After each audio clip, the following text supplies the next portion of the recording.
हाल साहब, जो एहसन इकबाल साहब ने बात की, एक तरफ आप मफाहमत की, मुज़ाकरात की बात करते हैं। एहसन इकबाल साहब कह रहे हैं कि उनको 5 साल इमरान खान साहब को जेल में रखना चाहिए ताकि इस्तेहकाम आ जाए।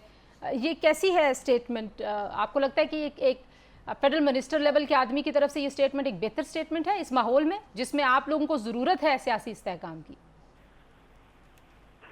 देखिए जी, एहसन इकबाल साहब अपने जवाब देंगे, बेहतर वो समझते हैं कि उन्होंने उन्होंने इस तरह की बात की। मैं ये समझता हूँ हम सबसे बात करना चाहते हैं और सबसे बात करेंगे पार्लियामेंट के अंदर।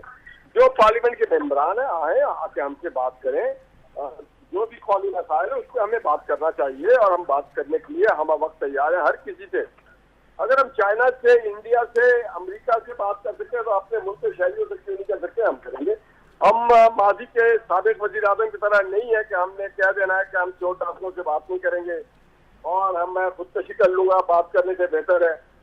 तो हम तो उस तरह के लोग नहीं, हम सियासी लोग हैं। सियासत में तो डायलॉग किया जाता है, तो हम बात करने को हमसे हर जगह हमेशा तैयार हैं। लेकिन अब आपका जो चैलेंज है इस वक्त, जाहिर आप हुकूमत में हैं, आपकी सबसे अहम इत्तेहादी जमात पीपल्स पार्टी आपसे नाराज़ है, आपके अपने मेंबर्स हनीफ अब्बासी दीगर के नाम लूँ वो नाराज़ हैं, बजट के ऊपर को बहुत ज़्यादा खुश नहीं हैं।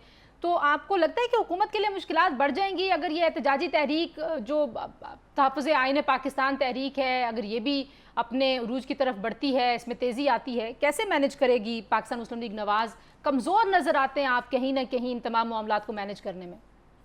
देखिए, मैं एक ग्रास रूट वर्कर के तौर पे आपसे कह सकता हूँ, कहीं पे कोई एहतजाज मुझे नजर नहीं आ रहा। मुझे नजर नहीं आ रहा है कि लोग एहतजाज करेंगे, नहीं नजर आता। अब रह गया कमजोरी, नाराजगी और प्यार मोहब्बत। तो कभी नाराज हो जाते हैं, कभी प्यार कर लेते हैं। ये तो सियासत का हिस्सा है। कभी के दोस्त, कभी के दुश्मन होते हैं, कभी के दिन बड़े, कभी की रातें। तो ये नॉर्मल चीज है। पाकिस्तान एक सुई से चल रहा है। पाकिस्तान की मईशत, माशरत और सियासत को इस्तेहकाम चाहिए और वो अपने तरफ आगे की तरफ बढ़ रहा है। ये जिनको सास बहू का ड्रामा करना है, नाराजगी और प्यार मोहब्बत, वो करते रहे, हमें कोई इससे फर्क नहीं पड़ता।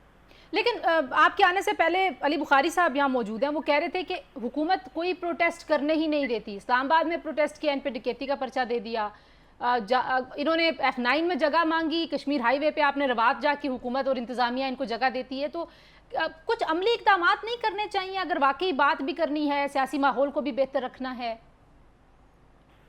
बात तो ठीक है किताबी हद तक, मगर जो जमीनी हकायक है वो ये है कि कभी किसी ने, क्या इन्होंने अपने अपोजिशन को, पीटीआई ने अपने दौर में एहतजाज करने दिया?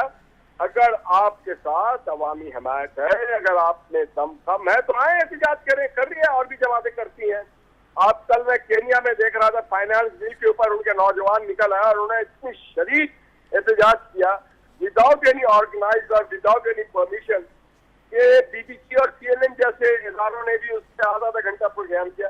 तो अगर आप समझते हैं कि लोग समझते होंगे कि थक गए तो एहतजाज करेंगे। एहतजाज के लिए आपको परमिशन की जरूरत नहीं होती अगर आपके पास वो अपराधी कुव्वत हो, वो अज़्म हो, वो इशूज हो। अगर पर्सनल इशूज पे आप करेंगे तो लोग आपके साथ नहीं आएंगे।